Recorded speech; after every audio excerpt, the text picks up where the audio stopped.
We're back to Neil Haley's show and also the Media Giant Effect. And did I just get distracted for a second? No, I'm just kidding. Oh, there's a cell phone. My guest today is going to stop me from doing that stuff. What we all used to call the multitasking in the world, which doesn't work, switching works. And I get blamed all the time because I have to keep my brain moving. And if I lose, you lose, I lose interest in you, I'm going somewhere else. But my guest today is saying it's going to cost me money and it's going to cost me more than that at times. Karen Cox. Karen, thanks for stopping by. How are you? Thank you, Neil. Great to be here. That was a wonderful start to this talk. I love it. Because I'm thinking that, well, especially now, I'm like, I don't know how many interviews I've gone through to start out today, and I'm like, holy cow.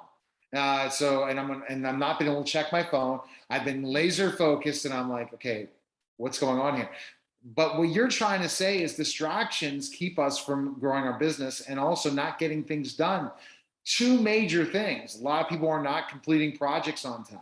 They're not finishing it for their clients. They're not taking care of what they promise. And then distractions, they allow certain things to distract them. It could be business, everything. So you kind of take me in that direction involving distractions, first of all, why that's costing your money in your business. Well, a lot of times there are obvious things. So if I ask you, hey, what distracts you? You kicked it off right away. It's like, oh, our phones are beeping. The classic, hey, I'm binging on Netflix.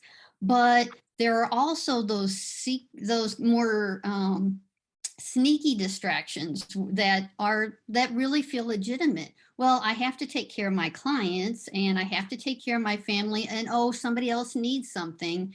And so it all really compounds and really keeps us from focusing on what those things that we really need to focus on, especially in business, because sometimes it can get pushed aside, especially for smaller and mid-size or solo experts who are really trying to build. It's really easy to get distracted in all these shoulds and coulds. Let's talk about it. And you'll agree with me on this part of the topic. A lot of times people forget sales and growing their business and are focused too much on their clients or their family distracts them. And that hurts the business, bottom line. You have to have the business goals and you have to stick to them. It sounds like what you're saying, right? Yeah. Yeah, definitely a really, it's more of a conscious balance because of course, if You have to our have family families life. need us, and of course we have to meet our client commitments, but sometimes we still always put those ahead. So for instance, it's like, okay, oh, well, I can do this extra thing for my client. It'll only take 5 minutes, but next thing you know, your day is gone and you didn't make your extra sales calls and you didn't reach out for referrals, or you didn't do a follow-up from a networking meeting that you had a few days ago, which you really intended to do. Or chasing people that have decided they didn't want to pay. And you're so we'll just drop them, have somebody handle it, and go do something else. Focus on getting new revenue into the business. So there's just different directions. I'm sure social media as well. I hear people spend all this time on social media, yet they could have been just picking up the phone and calling somebody to get in business, right? Or having Yeah, yeah, a virtual absolutely. meeting. Yeah, totally agree with that one. Social media is a huge distraction. And so I do most of the social media I do is for clients at times, and a lot of my team does the work. But when it comes to me, I don't spend that much time on social media because it's a time suck. Clubhouse became a time suck for me at one point. I valued that and said, you know what, I could be growing my business doing something else more. And it sometimes takes time, and that's why an expert like you kind of can help you through that process, right? Right. Yeah. So really, things that you mentioned like social media, it's a great tool when used properly.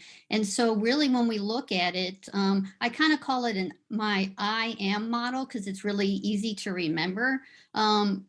Intentional decision making. We really need to really be conscious in deciding where are we going to spend our time and where um, really how much time do we need to spend on these different things? How much time are we going to spend on social media, either interacting or posting? How much time are we going to spend on our sales calls? And that's the A is taking those actions, not just thinking about it or putting it on your to-do list, but then actually taking the action. And then M is momentum, because all those wins build on the ones before. So if you keep making those sales calls and keep making posting or what those intention, those follow-ups and referral calls, then it keeps building on it. And then eventually you can keep growing your team because now you have direction, and you know where to spend your time and what you would need those team members to help you do. Yes, this is the bottom line, is that you need a coach to kind of guide you in those ways, because a lot of times we don't think about these things and how much time we're spending each day, and how do we then finally start to scale the business. So it says, oh, I got another 5 minutes. You're right. That 5 minutes could add up to 3 hours. I could do that for that client. Oh yeah, it's not part of the, let me go ahead and take care of this. And then before you know it, what happened to your time? So you really need someone like yourself to guide people through the process. So Karen, where's the best place people can connect with you? Where can they go? People can find me at my website. It's clickthink.com, and click is spelled with a K like my name. And there, my contact information, they can reach out by phone or email. They can also book a call with me. And then I also have some free resources they can download, which focus directly on this topic, help them focus and identify where to have the biggest impact in their business. All right. Thanks again, Karen. Appreciate it. Thank you, Neil. You're listening and watching The Neil Haley Show, and we'll be back in just a moment.